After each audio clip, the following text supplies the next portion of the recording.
All right, welcome back to the morning show right here on the Rise News channel. So joining us now for the review of headlines of today's newspaper from around the word is a Rise News analyst. Oh goodness, I miss Dr. Bati because I don't have the nerve to call Emmanuel Malabite Efeni, great Malabite. Action, Dr. Bati, where are you? Well, you've done well, Rufai. Good morning, Rufai. Bless you, sir. Good morning, Ayo. Good morning, yes, sir. the Malabite is missing in action. Yes. But it will be back shortly. Now, we start the review with this day, Nigeria's newspaper of record. I will start from the window story. Dangote, NNPC can become Africa's Saudi Aramco with right decisions. Says firm must strike balance between local content efficiency. Africa's richest man, Elumelu, hailed NNPC's performance under Kyari. UBA chair discloses production of in his facility now 96% NOC to deliver value for Nigerians in 3 years. Kyari pledges. Yes, some words of commendation there for NNPC. Well, this is the new NNPC, NNPCL. But I can understand if Tony Elumelu is now singing the praises of NNPC because he now recovers as much as 96% of production from his facility.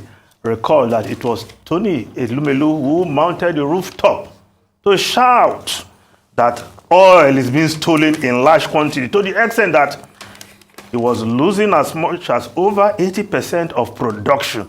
So if he now gets 96%, of course, NNPC will be doing well. But we recall that the government had to bring in the Tompolos of this world with their security outfits, where we have soldiers and Navy parading us our waterways.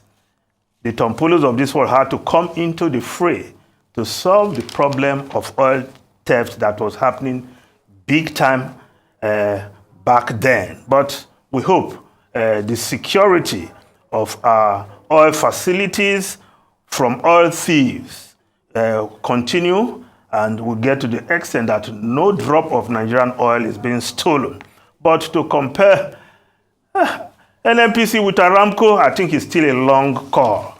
Because whereas Aramco, the biggest oil company in the world, refines oil in some of the biggest refineries in America, our own NNPC cannot run 4 refineries that are almost comatose. So before we start making that comparison, we should know that we are still a long way. The day our 4 refineries are working and producing, yes, I would say welcome NNPC on its way to becoming Africa's Aramco. Now we look at other stories. The lead story of this day, Akeredolu, APC zoning of National Assembly leadership skewed, unjust, targeted against some zones. Individuals. Aspirants threatening 2015 scenario may come into play. We are betrayed. Zoning formula won't stand. Wase insists. Attempt to force leadership will be resisted. Northern groups warn. We are making efforts to pacify aggrieved contestants. Abbas, that's Tajuddin Abbas hints. Yes, Tajuddin Abbas. The man whom, according to the zoning arrangement put out by the APC, is tipped to be the next Speaker of the House of Representatives. He is from Kaduna State, and he's from the Northwest. And the Northwest is also taking the position of the Deputy Senate President, going by that zoning arrangement. So, Arakunrin Rotimi Akeredolu, the governor of Ondo State, not one to shy away from speaking out his mind. I said, well, this zoning does not show equity, does not show justice, and does not reflect the diversity of our country. Now, talking about positions and zones, you say, yes, you cannot zone 4 key positions in the National Assembly and you leave out some zones, because 2 zones you can exclude. Northeast has the vice president-elect.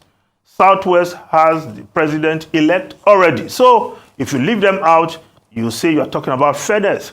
But to give 2 slots to the Northwest and leave out North Central and leave Southeast holding the short end of the stick with Deputy Speaker of the House of Representatives, things could be done better. And that is what people are saying. Why is the North Central not represented? Some may say, after all, the chairman of the APC is from the North Central. Was it not because of the position of chairman of a party that 5 governors of the PDP stock were working for the APC, as it were, in the run-off to the presidential election? So it can be also argued that the North Central already has the chairmanship of the party, and that is not about to change. But again, party members are not happy with the zoning, the zoning arrangement put forward by the APC. And the Guardian newspaper is reporting in National Assembly leadership more cracks as APC House divides against itself. I hope they won't, with this kind of arrangement, if they pull it through, the House become perpetually at war with itself in the era, in the tenure of Bola Ahmed Tinubu. Yes, another Tinubu story, front page of this day, Tinubu overseas trip stirs reaction. Yes, the president-elect, the Guardian newspaper. Let's go to the Guardian newspaper now. That's the story there. Tinubu's overseas trip stirs reactions. The president-elect has traveled. And the Guardian, according to this day, Tinubu departs Nigeria for Europe on working visit. But the Guardian reporting this story, Tinubu's overseas trip stirs reaction. What are the reactions? Of course, if he's traveling to meet investors, as Ruben Abati will say, there's only one president at a time. Should he wait? But if you want to hit the ground running, then you start doing the groundwork right now. Is that what he has gone to Europe to do? But in a situation where you don't even have an idea about his itinerary, is he landing in Germany, in France, or in Belgium? To say the president-elect has gone to Europe, I don't think that is clear enough. I hope there's nothing to hide about his trip. Now, the Vanguard newspaper, senators-elect, reps-elect move for open contest. 57 G7 aspirants who opposition members elect, you betrayed us. Aggrieved aspirants tell Adamu National Working Committee, give us time to address your grievances. APC tell Wase Betara others. APC zoning formula unworkable reinforces injustice. Akeredolu urges National Working Committee to convene NEC. APC zoning templates, a Lagos affair, aggrieved aspirants. I am reaching out to other aspirants. Abbas Gbajabiamila meets joint task group APC loyalists. But the Nation newspaper also reporting that story. APC pledges revisit of zoning amid lawmakers' protest. Adamu pacifies aggrieved aspirants for speaker. More complaints, trade recommendation on National Assembly leadership. Akeredolu calls for NEC intervention. While the Daily Sun newspaper also reporting this story, APC hints of review as rejection greets zoning arrangement. Now, below the photograph on the front page of the Daily Sun, Labour Party Obi back Atiku on live broadcast of tribunal's proceedings. Court adjourns hearing of his petition as APP withdraws petition. Yes, the argument for the broadcast, live telecast of proceedings excuse me, at the Presidential Election Petition Tribunal. Excuse me.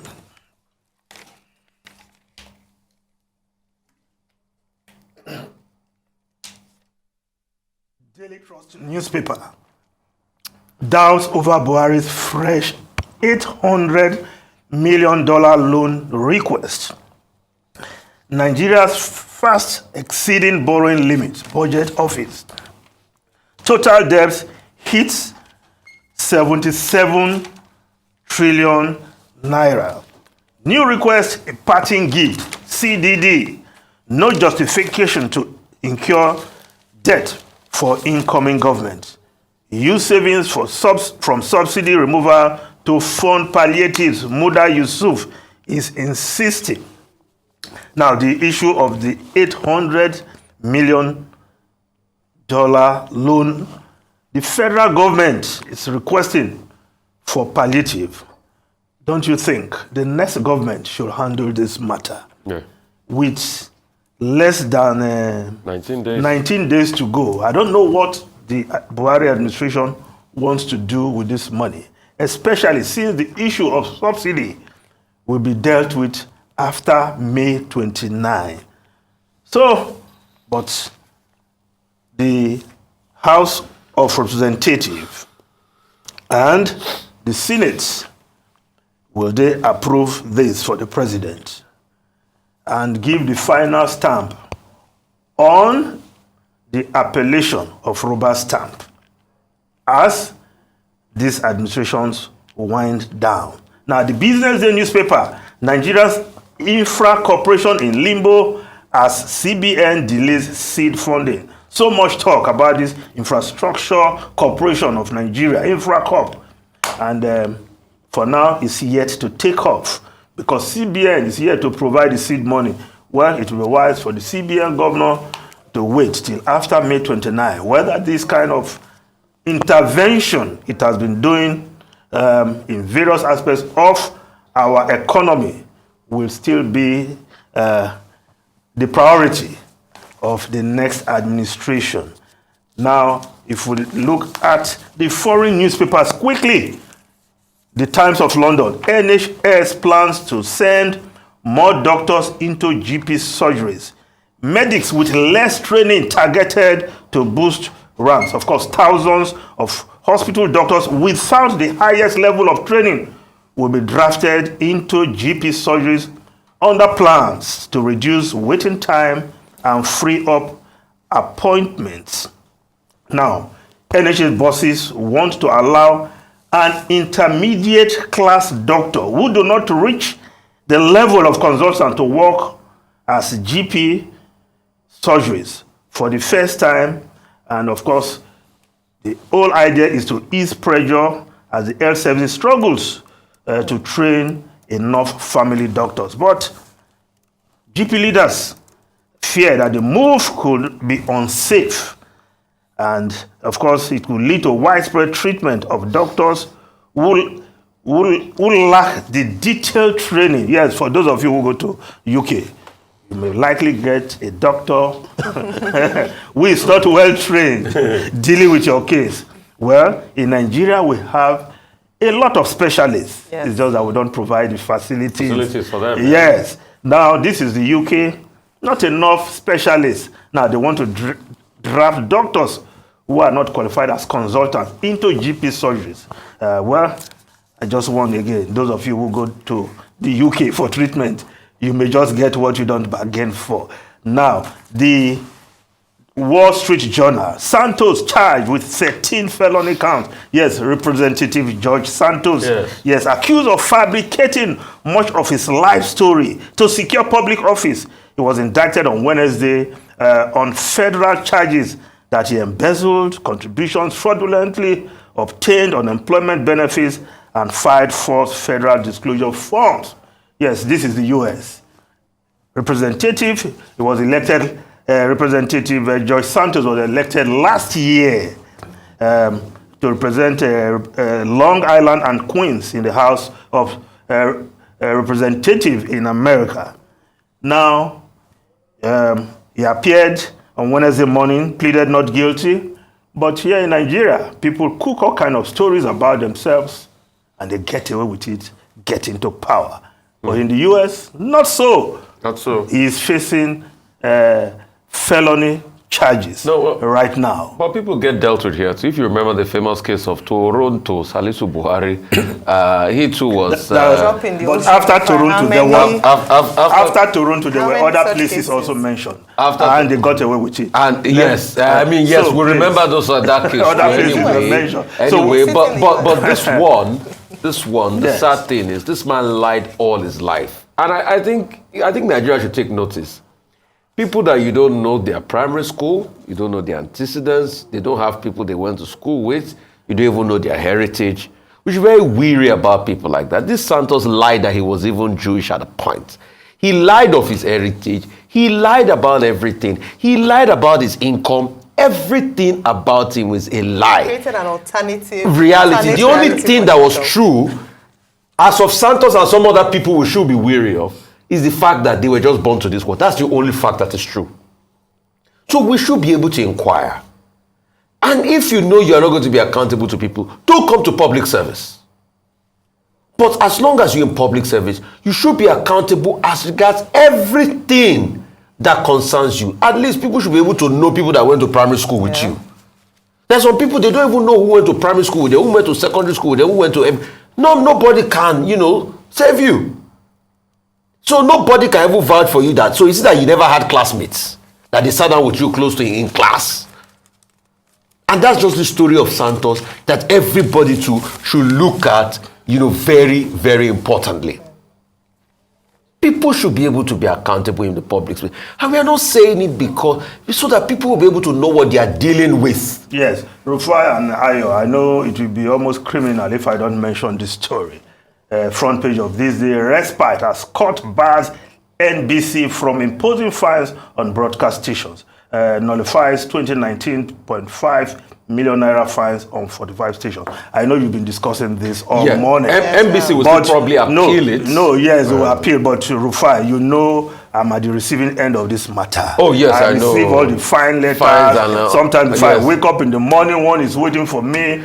I'm not celebrating this, but it's a welcome development. It's a welcome development. Smile, though, with which you don't often perpetual injunction. Yes. But if they want to appeal, all the points made by Sam Amadi well taken. But this is a welcome development. And even if they are able to upturn this, but I think it will also bring some check. The regulator must regulate responsibly. And you see, that's the kind of integrity we have in Arise TV. See the way we objectively analyze it, and we even said NBC has a right of appeal, and we stated what the law is saying. Yes. Because we are objective, and I think NBC should watch that, because we said that when it really goes to appeal, the decision might even be upturned because, the legal incompetence, and we analyze it objectively. So that's what we do, objective work here, and I just hope NBC gets it, and let's stick to the truth. Stick to the truth always. Well, that's all we can take this morning. Thank you so much, Mr. Ifeni.